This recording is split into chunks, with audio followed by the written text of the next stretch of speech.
Local 4 News starts now with a breaking news alert. And that breaking news, President Trump pleads not guilty to the 37 federal counts against him. A historic day that's been unfolding in Miami. Here he was moments ago after stopping at a cafe after he left court. I think it's a rigged deal here. We have a rigged country. We have a country that's corrupt. We have a country that's got no borders. President Trump is now on his way back to his home in New Jersey for a planned fundraiser tonight. It is good to have you with us here at 5. I'm Christy McDonald in for Kimberly Gill. I'm Devin Skillian. Let's get you caught up with what has happened on this eventful day. The former president left his Doral resort around 1:30 this afternoon. When he arrived at the federal courthouse, he was processed. He was arrested, in other words. But an interesting note here, there was no mugshot. Instead, a stock photo will be used for his federal file. Then, short time later, he pleaded not guilty to all 37 counts against him. Jay Gray kicks off our coverage tonight from Miami. Jay. Hey there. Good evening, Devin. Good evening, Christy. DOJ investigators say the documents contain some of our country's most guarded secrets, including matters of national security. Former President Trump has said repeatedly he's done nothing wrong, but today said that for the first time in front of a federal judge. As his motorcade dips into an underground staging area below the federal courthouse. We lost him! Out front, the crowd and tensions growing. Look at you guys! Inside, former President Trump voluntarily surrendering to U.S. Marshals and federal agents who take a digital fingerprint scan, but no mugshot. Next, he stands before a judge pleading not guilty to 37 counts from 7 separate charges, including obstruction of justice, destruction or falsification of records, conspiracy, and false statements. First president in history, federally indicted and charged today. Never seen it before. And also to be accused of violating the Espionage Act. Mr. Trump's attorneys lashing out at the Justice Department and the White House. The people in charge of this country do not love America. They hate Donald Trump. The proceeding over in just minutes. Your next president! While the back and forth outside continues for hours, police stationed every few feet as it all unfolds. Now, former President Trump is scheduled to talk publicly for the first time about the arraignment this evening and has said many times the indictment, and he says even a conviction, won't affect his presidential campaign. In Miami, Jay Gray, Local 4.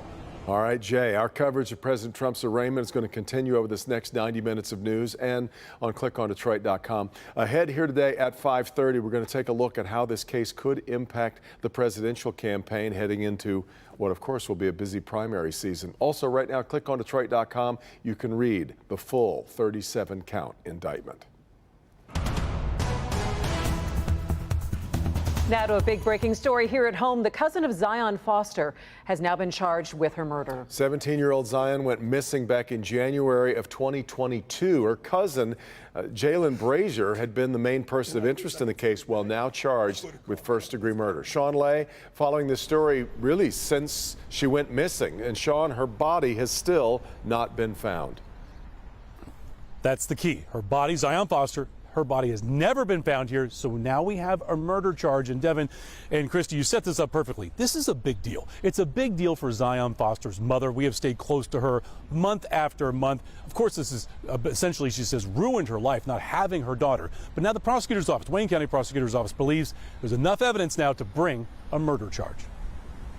This is news Zion Foster's mother, Sierra, tells me she has been praying for but thought would never come. Zion Foster's cousin, Jalen Brazier, has been charged by the Wayne County prosecutor with first-degree murder. He made his first court appearance late this afternoon.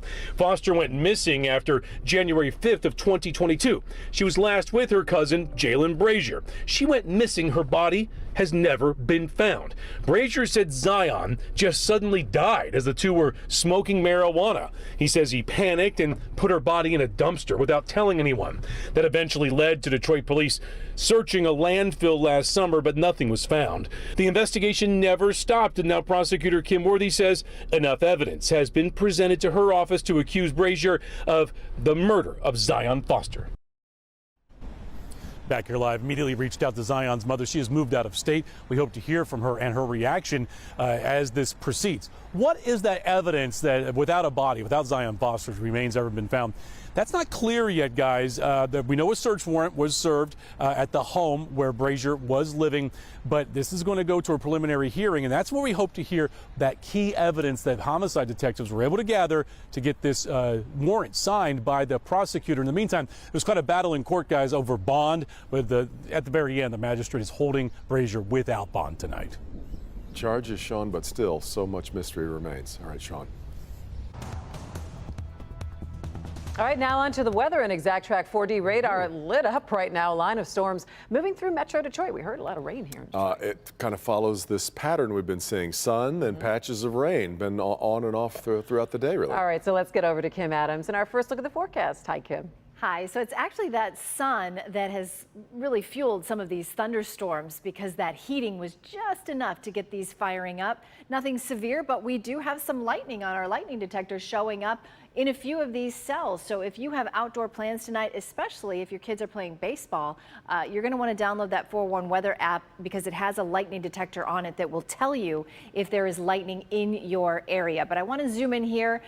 Grosse Pointe Park getting some lightning right now and a downpour right along Jefferson, but it's not in the farms or the woods. So these are very small cells moving across parts of Metro Detroit. Zoom out for you here and show you again a couple of the other places that we're watching. There's some showers and storms up in Port Huron, but it's this area of thunderstorms right here that we're tracking for you now. Shelby Township, you'll start getting a bit of heavy rain at 5:25. Huntington Woods about a minute before that. Clawson 5:16, and it's right now happening. Just updated. Berkeley 5:12, Southfield 5:14. So we'll continue to track these. Again, they're not severe, but you are going to get some pretty decent rain, which we could all use. There is a change to the Father's Day forecast, and you'll want to stick around for that. All right, Kim. Our other top story on this busy day at 5. Police in Troy putting out an alert tonight after a man was shot as he was confronting thieves who stole the catalytic converter off his truck. It happened before 4 this morning on Freedmore Street, not far from the intersection of South Boulevard and Livernois. Victor Williams is live on the story for us tonight. And Victor, did police get a good description of who they're looking for in this case? Unfortunately, no, it doesn't seem like that's the case. But the good news, at least, is that this man is expected to be okay. The victim, I should say, but they are still looking for these two suspects believed to be in a dark-colored SUV. I don't think that this gentleman even knew what was going on. Just came around the corner to his driveway and then saw something going on. It's just unfortunate circumstances. Tonight, a 30-year-old out of Troy is recovering after being shot by two men he was confronting for stealing a catalytic converter. He took a shot to the leg. We got him in the ambulance into a local hospital immediately. Sergeant Jason Clark with Troy PD says it all happened around 3:42 a.m. when the thieves were making the bold moves at a home on Fredmore and South Boulevard. They were able to get away with the converter from this Impala, but not this pickup truck. After the confrontation, they fired 3 shots, hitting another vehicle and a garage while taking off, and what's believed to be a dark-colored SUV. None of it is sitting well with nearby Corvette owner Robert Gohl. I think the shooting took place over by my daughter's house, actually, up about a mile away from here. It's also part of the reason why Carol Coolish keeps her cars out of plain sight. For my driveway, we keep ours in the garage, just trying to be safe. Sergeant Clark says just minutes before the shooting, that same SUV was seen stealing another catalytic converter as well. 2 miles south of where this incident occurred, our officers were actually in the neighborhood investigating another catalytic converter theft, and we believe that they are related. And so police are saying also that if you find yourself in a similar situation, do not approach, but instead call 911. In Troy tonight, Victor Williams, Local 4. All right, great advice. Thanks so much, Victor. Detroit police bust an alleged illegal dumper today in southwest Detroit. This time it happened on 30th Street near I-94 in West Warren. The driver of the truck claims he dumped filled dirt about 100 feet from where he was supposed to. The city says otherwise and is now having the soil tested. Well, the Fisher Building is going to be lit green tonight to honor its new majority owner. This is big news. It has been purchased by the Michigan State University Endowment and the MSU Federal Credit Union.